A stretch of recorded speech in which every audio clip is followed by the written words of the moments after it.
இப்போல்லாம் பெங்களூரில் கிளைமேட் வந்து ரொம்ப அன்பிரடிக்டபுளாக தான் இருக்குது. அஃப்கோர்ஸ் எல்லாருமே அப்படி தான் சொல்கிறாங்க. ஆனால் இந்த வீக்கில் ரொம்ப ஒஸ்ட்டாக தான் இருந்துச்சு. அப்போ தான் 2 நாள் வாஷ் பண்ணாத கிளாத் எல்லாமே மெஷினில் போட்டு வாஷ் பண்ணி துணியை காய போட்டு வந்தேன்னா வித்தின் 10 மினிட்ஸ்லேயே எங்கேருந்து தான் வந்துச்சுன்னு தெரில. இருட்டிட்டு நல்ல ஒரு மழை பெஞ்சது இடியோட. அதுக்கப்புறம் டுகு கூப்பிட்றதுக்கு லேட் ஆகிடும்னு சொல்லிட்டு சிம்பிளாக இருக்கிற மாதிரி மழை தான் பெஞ்சிட்டு இருந்தது. அதனால கர்ட் ரைஸ் வேணான்னு தான் நினச்சேன். டைம் ஆயிடுச்சுன்னு சொல்லிட்டு கர்ட் ரைஸ் பண்ணேன்னா கோல்டு வந்துச்சு. ஸோ அதனால தான் வாய்ஸ் வந்து கொஞ்சம் ஒரு மாதிரி இருக்கும். கர்ட் ரைஸுங்கிறதுனால சீக்கிரமே பண்ணியாச்சு. அந்த கேட் சொன்னல அது அகெயின்மே வந்துருந்துச்சு. ஸோ அதுக்கு வந்து ஏதாவது நேம் கேட்டிருந்தேன் சஜஸ்ட் பண்ண சொல்லி.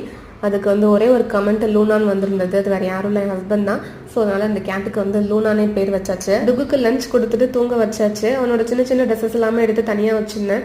ஸோ தட் என் தங்கச்சி வந்து ஊருக்கு போகும்போது கொண்டு போய் கொடுத்தாங்க. ஈவினிங் ஸ்நாக்கு வீட் ஃப்ளார் அப்புறம் கண்ட்ரி சுகர் கீ ஆட் பண்ணிவிட்டு வால்நட் அதிகமாக ஆட் பண்ணிவிட்டு வால்நட் பனானா கேக் தான் பண்ணேன். சூப்பராகவே வந்துருந்துச்சு.